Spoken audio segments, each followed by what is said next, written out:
오순절날 성령 받은 베드로는 예루살렘에 와 있는 모든 사람들에게 담대하게 예수님의 십자가와 부활을 설교했습니다.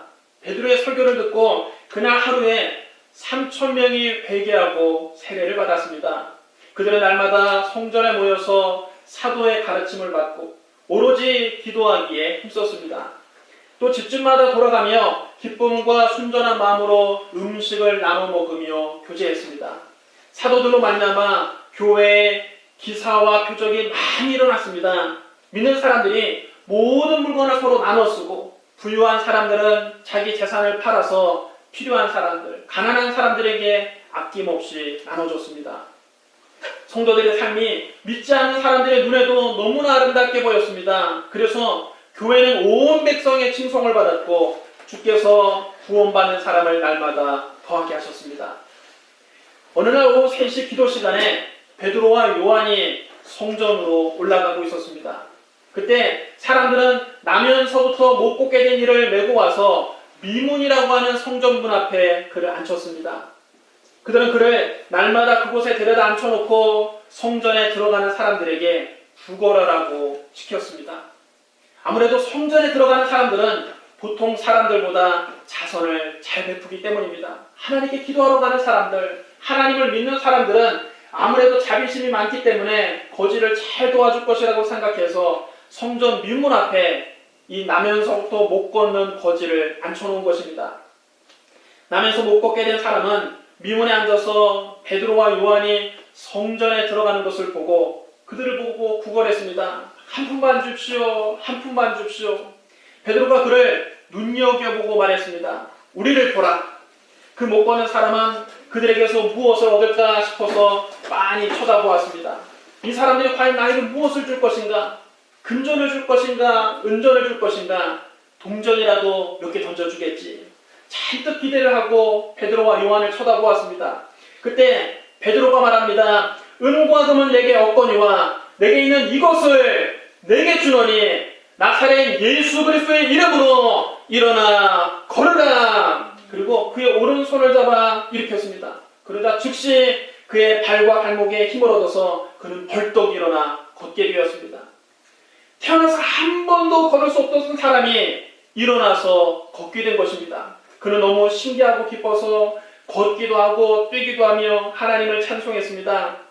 그는 베드로와 요한과 함께 성전으로 들어갔습니다. 그가 오랫동안 성전 미문 앞에 앉아서 구걸하던 거지였기 때문에 사람들이 모두 다 그를 알아보았습니다. 성전에 올라갈 때마다 그 미문 앞에 앉아서 한 푼만 줍시오, 한 푼만 줍시오 구걸하던 사람이 벌떡 일어나서 걸어다니고 뛰어다니며 하나님을 찬양하는 것을 보고 사람들은 모두 놀라서 눈이 휘둥그레졌습니다. 여러분, 어떻게 이런 놀라운 기적이 일어났을까요? 첫째로 기도 시간에 기적이 일어났습니다. 오늘 사도행전 3장 1절 말씀을 우리 같이 읽겠습니다. 사도행전 3장 1절 말씀 우리 큰 소리 함께 읽겠습니다. 시작.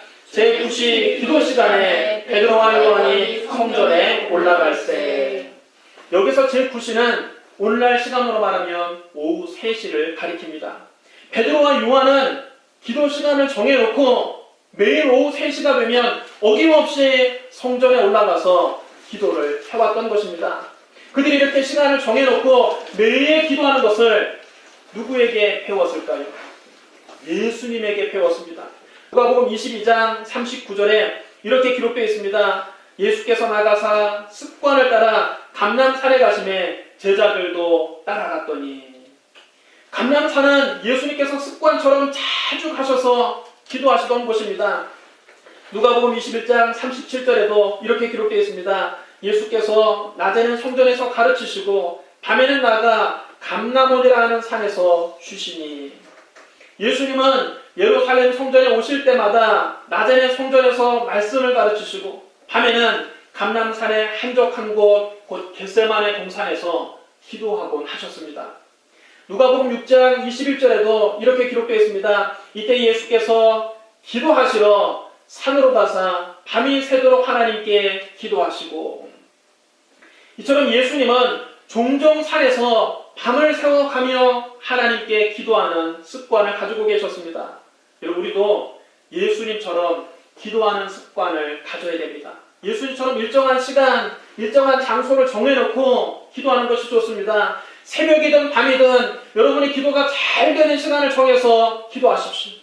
예배당이든 골방이든 여러분의 기도가 잘 되는 장소를 정해놓고 매일 기도하십시오. 매일 그 시간이 되면 그 장소에 가서 하나님께 기도하는 습관을 가져야 합니다. 하늘과 땅의 모든 권세를 다 가지신 예수님도 이렇게 매일 기도하셨는데 하물며 우리같이 연약한 인간이 기도하지 않고 살 수 있습니까? 이 세상에서 제일 교만한 사람은 기도하지 않는 사람입니다.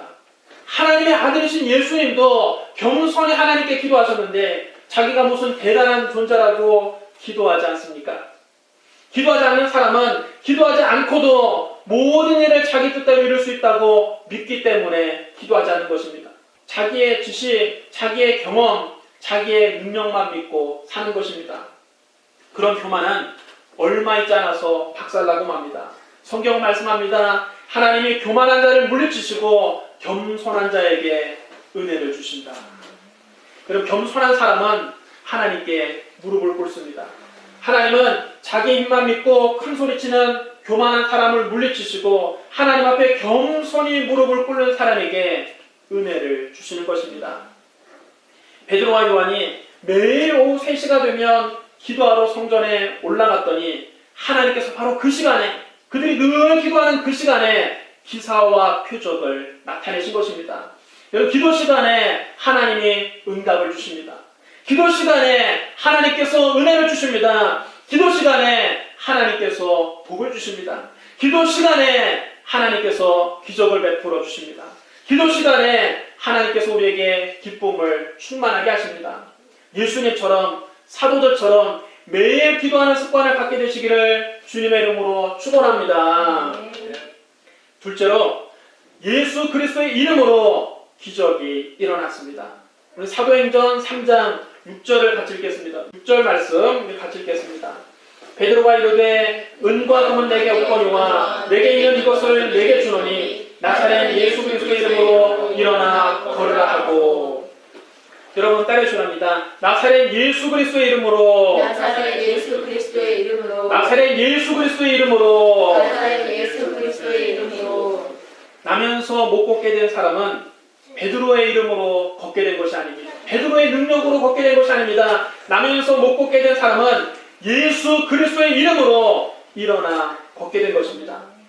그런데 사람들이 이 놀라운 광경을 보고 베드로를 경이로운 눈으로 쳐다보았습니다. 사람들이 베드로를 한번 보려고 솔로몬 행각이라고 하는 곳에 인산이대로 모여들었습니다. 그러나 베드로는 거기 모인 사람들에게 분명하게 말했습니다. 이스라엘 사람들아, 이 일을 왜 놀랍게 여기느냐? 우리 개인의 권능과 경건으로 이 사람을 걷게 한 것처럼 왜 우리를 주목하느냐? 아브라함과 이삭과 야곱의 하나님, 곧 우리 조상의 하나님이 그의 종 예수를 영화롭게 하셨느니라. 너희가 그를 넘겨주고 빌라도가 놓아주기로 결의한 것을 너희가 그 앞에서 거부하였으니 너희가 거룩하고 의로운 일을 거부하고 도리어 살인한 사람을 놓아주기를 구하여 생명의 주를 죽였도다. 그러나 하나님이 죽은 자 가운데서 그를 살리셨으니 우리가 이 일의 증인이라. 그 이름을 믿음으로 그 이름이 너희가 보고하는 이 사람을 성하게 하였나니 예수로 말미암아 믿음이 너희 모든 사람 앞에서 이같이 완전히 낫게 하였느니라. 베드로는 솔로몬 행각에 모인 그 구름대같이 모인 사람들에게 자기를 주목하지 말고 생명의 주이신 예수 그리스도를 바라보라고 설교했습니다. 베드로는 자기의 능력을 과시한 것이 아니라 십자가에서 죽으시고 부활하신 예수 그리스도만 자랑했습니다. 베드로는 자기 개인의 권능과 경건으로 이 사람을 걷게 한 것이 아니라 예수 그리스도의 이름이 이 사람을 완전히 낫게 하였다고 담대히 증거했습니다. 베드로의 설교는 오늘 현대인들에게 큰 울림을 줍니다. 여러분, 현대인들은 스타 목사를 쫓아다닙니다. 설교 잘하는 목사, 능력 있는 목사라고 소문이 나면 사람들이 그 교회에 구름대같이 모여듭니다. 그리고 그 유명한 목사님을 신처럼 떠받듭니다. 목사님의 일거수일투족을 경이로운 눈으로 바라봅니다. 예수님을 제쳐놓고 목사님을 예수님처럼 앞서는 경우가 많이 있습니다. 그래서는 안 된다는 것입니다. 능력은 어떤 특정한 개인에게 있는 것이 아니라 예수 그리스도에게 있습니다. 목사를 주목하지 말고 생명해 주신 예수 그리스도를 바라봐야 됩니다. 목사의 능력, 목사의 인품, 목사의 지명도를 자랑하지 말고 십자가에서 죽으시고 부활하신 예수 그리스도만 자랑이 됩니다. 여러분, 우리의 자랑은 오직 예수 그리스도뿐인 줄로 믿습니다. 또 현대인들은 대형 교회를 선호합니다. 건물이 웅장하고 예배당이 화려하고 카페, 도서관, 체육관 등 편의시설이 갖춰져 있고 유아부터 노인까지 세 분에서 돌보는 다양한 프로그램이 있는 교회를 찾아갑니다. 한마디로 은과 금이 많은 교회를 좋아합니다. 그런 여러분, 초대교회는 그렇지 않았습니다. 베드로는 나면서 못 걷게 된 사람에게 분명히 말했습니다. 은과 금은 내게 없거니와 내게 있는 이것을 내게 주노니 나사렛 예수 그리스도의 이름으로 일어나 걸어라. 여러분 따라해 주랍니다. 은과 금은 내게 없거니와 은과 금은 내게 없거니와 교회의 자산은 은과 금이 아니라 예수 그리스도의 이름입니다. 백화점처럼 건물이 웅장하고 호텔처럼 예배당이 화려하고 문화센터처럼 다양한 프로그램을 돌려도 예수 그리스도의 이름이 없다면 그곳은 더 이상 교회가 아닙니다. 교회의 능력은 은과 금에 있는 것이 아니라 예수 그리스도의 이름에 있습니다. 중세 신학자 토마스 아퀴나스가 교황 이노센트 2세를 방문했을 때 때마침 교황은 엄청나게 쌓여있는 헌금을 흐뭇한 눈길로 바라보고 있었습니다. 교황이 그 헌금함을 가리키며 자랑스럽게 말했습니다. 토마스, 당신도 보다시피 이제 교회는 더 이상 은과 금이 없다고 말할 수 없게 되었소. 저 쌓여있는 헌금들을 보시오. 그때 토마스 아퀴나스는 이렇게 대답했다고 합니다. 그렇습니다, 교황님. 하지만 이제 교회는 더 이상 일어나 걸으라고 말할 수도 없게 되었네요. 여러분, 교회의 자랑은 웅장한 건물이 아닙니다. 화려한 예배당도 아닙니다. 카페, 도서관, 체육과 같은 그런 시설이 아닙니다. 문화센터 같은 다양한 프로그램이 아닙니다. 교회의 자랑은 오직 예수 그리스도이십니다. 은과 금은 우리에게 없어도 예수 그리스도의 이름으로 일어나 걸으라 말할 수 있는 아가페 교회가 되기를 주님의 이름으로 축원합니다. 오직 예수님만 바라보고 예수님만 의지하고 예수님 한 분만으로 만족하고 예수님만 높이고 예수님만 자랑하는 저와 여러분이 되시기를 주님의 이름으로 축원합니다. 셋째로 믿음을 입술로 선포할 때 기적이 일어났습니다. 나면서 못 걷게 된 사람은 성전 민문 앞에서 구걸하고 있었습니다. 그는 누가 봐도 처지가 참 딱한 사람입니다. 베드로와 요한도 그를 보고 참 안 됐구나, 참 딱한 사람이다 생각했을 것입니다. 저 사람이 병이 좀 나았으면 좋겠다. 저 사람이 건강해져서 저렇게 구걸하지 않고 당당하게 사회생활을 했으면 얼마나 좋을까. 아마 이런 마음으로 그를 쳐다보았을 것입니다. 하지만 여러분, 마음속으로 이런 생각을 했다고 곧장 기적이 일어난 것이 아닙니다. 기적은 믿음을 입술로 선포할 때 일어납니다. 나사렛 예수 그리스도의 이름으로 일어나 걸으라 그렇게 말을 하자 그의 발과 발목이 힘을 얻어서 그는 벌떡 일어나 걷게 되었습니다. 그는 걷기도 하고 뛰기도 하며 하나님을 찬양했습니다. 우리의 말에는 창조적인 능력이 있습니다. 여러분, 하나님께서 태초에 천지와 만물을 지으실 때 무엇으로 창조하셨습니까? 하나님은 말씀으로 창조하셨습니다. 하나님이 이르시되 빛이 있으라 하시니 빛이 생겨났습니다.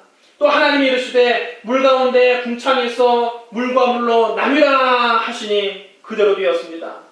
또 하나님이 이르시되 천하의 물이 한 곳으로 모이고 묻이 드러나라 하시니 그대로 되었습니다. 이렇게 하나님은 말씀으로 천지와 만물을 창조하셨습니다. 하나님께서 말씀하시자 그대로 되었습니다. 이처럼 이런 말에는 놀라운 능력이 있는 것입니다. 우리가 무슨 말을 하든지 말한 대로 된다는 사실을 명심하십시오.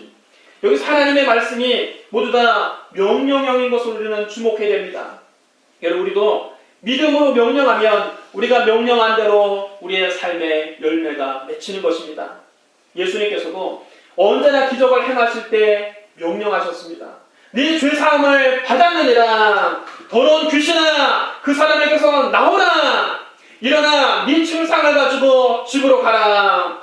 나사로야, 나오라. 내 믿음대로 될지어다. 이처럼 명령을 통해서 창조적인 역사가 일어나는 것입니다. 여러분, 우리가 기도할 때 애걸복걸한다고 해서 기적이 일어나는 것이 아닙니다.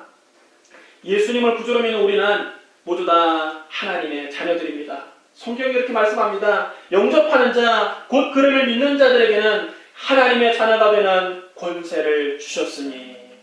여러분 따라하셔야 합니다. 나는 예수 그리스도를 믿음으로 예수 그리스도를 믿음으로 하나님의 자녀가 되었습니다. 하나님의 자녀가 되었습니다. 여러분 모두 다 예수님을 믿고 하나님의 자녀가 되었습니다. 하나님의 자녀로서의 권세가 있습니다. 그러므로 하나님이 명령하실 때 창조의 역사가 일어난 것처럼 하나님의 자녀는 우리가 믿음으로 명령할 때 창조적인 역사가 일어납니다. 명령은 믿음의 선언입니다. 그래서 성경을 보면 믿음의 사람들은 항상 명령했습니다. 오늘 본문의 베드로도 나면서부터 못 걷게 된 사람에게 예수 그리스도의 이름으로 명령하지 않았습니까?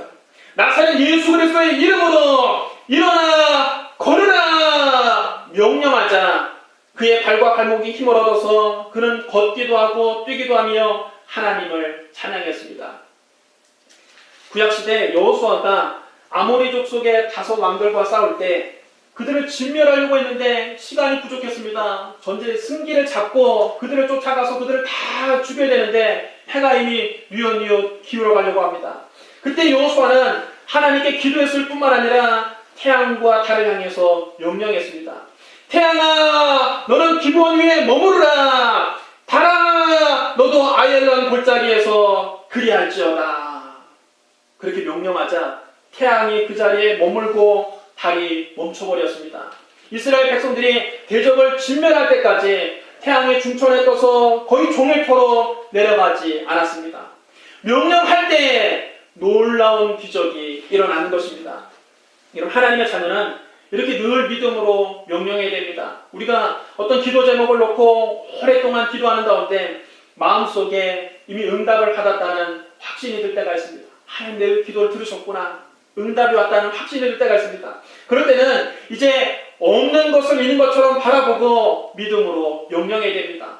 문제의 사람 물러가라. 사탄아 물러가라. 질병아 물러가라. 저주는 물러가라. 명령할 때 최종적인 기적이 일어납니다. 여러분 애걸복걸한다고 해서 기적이 일어나는 것 아닙니다. 그럼 여러분 마음속에 응답이 왔다는 확신이 들거든 그때부터는 입술로 믿음을 선포하시기 바랍니다. 입술로 명령할 때 기적이 일어납니다. 예수님께서도 우리에게 말씀하셨습니다. 내가 진실로 너에게 이르노니 누구든지 이 산더러 들려 바다에 던져지라 하며 바다에 던져지라고 명령하며 그 말하는 것이 이루어질 줄 믿고 마음에 의심하지 않으면 그대로 되리라. 우리가 명령할 때 예수님은 산도 들어서 옮길 수 있다고 말씀하신 것입니다. 인도의 선교사로 알려진 스탠리 존스 목사님은 긍정적인 믿음을 가진 분이었습니다. 존스 목사님은 모든 일을 긍정적으로 받아들여서 평생을 건강하게 잘 사셨는데 89세가 되었을 때 그만 중풍병으로 쓰러지고 말았습니다. 목사님이 수개월 동안 자리에서 일어나지도 못하고 이미 입술도 마비가 되어서 말도 어눌해지고 말았습니다. 목사님은 어눌한 말로 병원에 있는 간호사들에게 이렇게 부탁을 했습니다. 아침이든 밤이든 나를 보거든 예수 이름으로 일어나 걸으라고 좀 말해주십시오. 자기는 몸이 마비가 되었기 때문에 그 말을 하고 싶어도 잘 할 수가 없는 것입니다. 그래서 그 믿음의 말을 간호사들이 좀 대신해달라고 부탁을 했습니다. 그래서 존스 목사님을 담당했던 간호사들은 그를 만날 때마다 이렇게 외쳤습니다. 스탠리 존스 목사님, 예수 이름으로 일어나 걸으십시오. 그러면 그 목사님은 발음이 잘 안 되는 그 어눌한 발음으로 아멘이라고 어렵게 대답을 했습니다. 같은 병원에 있던 환자들이 그 모습을 보고 다 비웃었습니다. 아이고 저런다고 병이 낫겠느냐. 치료를 잘 받아야지. 주사를 잘 맞고 약을 잘 쓰고 수술을 잘 받아야지. 저런 말을 한다고 나을 리가 있겠느냐 비웃었습니다. 그러나 존스 목사님은 말의 힘이 얼마나 큰지를 아는 분이셨습니다. 그는 아직 다 낫진 않았지만 히말라야 산지로 휴양을 가기도 했습니다. 그곳에 가서도 목사님은 자기를 담당하는 간호사에게 예수 이름으로 일어나 걸으라고 되풀이해서 말해달라고 부탁을 했습니다. 그렇게 지낸 지 얼마 후에 89살이 된 노인이 중풍병에서 깨끗이 나아버렸습니다. 그는 휠체어에서 일어나서 다시 하나님 일을 왕성하게 할 수 있게 되었습니다. 다시 설교도 하고 다시 전 세계를 다니며 복음을 전할 수 있게 되었습니다. 믿음의 말이 중풍병을 고친 것입니다. 성경 우리에게 말씀합니다. 여호와의 말씀에 내 삶을 두고 맹세하노라. 너희 말이 내 귀에 들린 대로 내가 너희에게 행하리니. 죽고 사는 것이 혀에 매달렸나니 혀를 쓰기 좋아하는 자는 혀의 열매를 먹으리라. 여러분, 하나님은 우리가 말한 대로 해주시겠다고 우리에게 말씀하셨습니다. 너희 말이 내 귀에 들린 대로 내가 너희에게 행해줄 것이다. 따라서 죽고 사는 것이 우리 혀의 힘에 달렸습니다. 우리가 어떻게 말을 하느냐에 따라 우리의 삶이 달라집니다. 우리 혀로 말한 대로 우리의 삶의 그 열매가 맺히는 것입니다. 그럼 여러분, 우리는 어떤 환경에서도 믿음의 말을 해야 됩니다. 소망의 말을 해야 됩니다. 사랑의 말을 해야 됩니다. 눈에는 아무 증거 안 보이고 귀에는 아무 소리 안 들리고 손에 잡히는 것이 없다 할지라도 믿음의 말, 소망의 말, 사랑의 말을 하게 되시기를 예수님 이름으로 축원합니다. 사랑하는 성도 여러분, 기적은 기도 시간에 일어납니다. 예수 그리스도의 이름으로 기적이 일어납니다. 입술로 믿음을 선포할 때 기적이 일어납니다. 여러분 따르시랍니다. 예수 이름으로 문제는 해결되었다. 예수 이름으로 문제는 해결되었다. 예수 이름으로 승리를 얻었다. 예수 이름으로 승리를 얻었다. 예수 이름으로 마귀는 쫓겨났다. 예수 이름으로 마귀는 쫓겨났다. 예수 이름으로 병만은 쫓겨났다. 예수 이름으로 병만은 쫓겨났다. 예수 이름으로 일어나 걸으라. 예수 이름으로 일어나 걸으라. 우리 기도하겠습니다. 사랑의 하나님 아버지, 주의 은혜와 사랑을 감사합니다. 하나님 우리에게 놀라운 기적을 베풀어 주시고 살아계신 하나님을 보여주시니 감사합니다. 우리가 믿음으로 기적을 체험하기를 원합니다. 우리가 기도할 때마다 하나님의 기적이 일어나게 하여 주시옵소서. 예수 이름으로 기적을 체험하게 하여 주시옵소서. 믿음으로 간구합니다. 우리의 삶의 모든 문제가 해결되고 모든 질병이 깨끗이 낫고 걷기도 하며 뛰기도 하며 살아계신 하나님을 찬양하게 하여 주시옵소서. 예수님 이름으로 감사하며 기도드리옵나이다. 아멘.